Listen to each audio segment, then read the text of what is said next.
Well, Denmark's Prime Minister Mette Frederiksen has been attacked while campaigning in Copenhagen. Hello, we're going to be reacting to the attack on the Danish Prime Minister?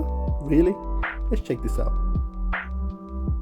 Well, Denmark's Prime Minister Mette Frederiksen has been attacked while campaigning in Copenhagen.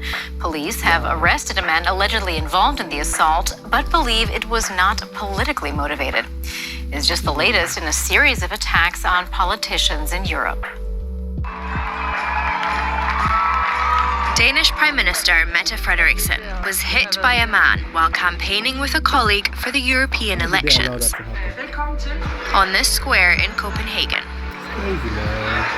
I think it happened somewhere over here because she was coming from this side and then she sat down just very briefly and she didn't have a chance to sit before she was escorted away. The 4 PET guys showed up, talked about an arrest has been made, and then she was escorted by the 4 PETs to some place around in the middle of the square and then escorted just away around the corner. Police have confirmed that a 39-year-old man was arrested. Charles Michel, president of the European Council, condemned what he called a cowardly act of aggression. Violence against politicians has become a theme in the run-up to the EU elections, which are currently underway. Several politicians in Germany have been assaulted recently, including a member of the Greens and a social democrat who was beaten so badly as he was putting up campaign posters that he needed surgery. Polling in Slovakia began on Saturday morning, but voting there has been overshadowed by an attempt last month to assassinate Prime Minister Robert Fico.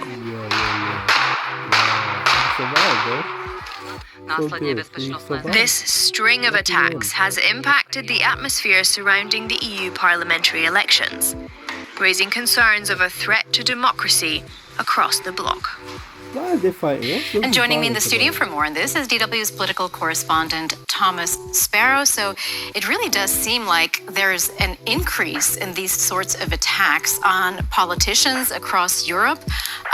What kind of an impact is it having on the European Parliament election underway right now? It is unclear what kind of impact it may have on the results, but it is clear, or at least it seems clear, that it's having an impact on the topics that are being discussed, on the way the campaigns are being managed, because this European Parliament election, and that is clear in several countries, has not only been based on topics that are being discussed, whether it is migration or climate change or the economic situation. It's also about the mood that many people are feeling across the 27 member states. There have been some analysis stating that there seems to be a geography of discontent among the European Union member states, and these kinds of assaults, these kinds of attacks are an extreme way in which certain people may be showing that degree of discontent. So what it may be affecting more than the actual results, which we will begin to see on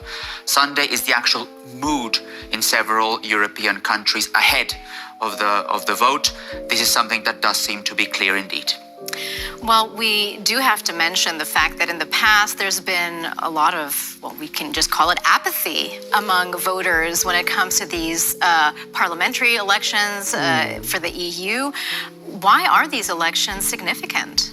Well, and in fact, there are European Union officials that have also stated in the past that maybe they should have explained more clearly to Europeans what the European Union actually does, how it works, how people might benefit from the European Union locally and nationally. And in fact, in previous European Parliament elections, 2019, for example, the turnout was around 50%, which was higher than in previous elections or elections before that.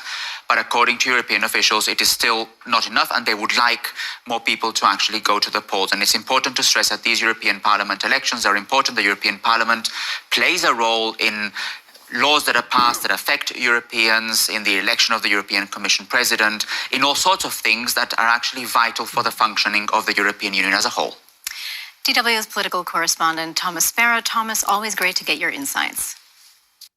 He made a very good point about the whole EU and what people are actually upset about. whether climate change or immigration, but there's no clear vision as to what the European Union does. And if you don't know, you don't know. All right. So these people need to educate their people more. But the violence is ridiculous. All right. On a prime minister, come on, man. Security needs to be tighter than that. Anyway, let me know what you think in the comment section, and I'll see you on the next one. One love.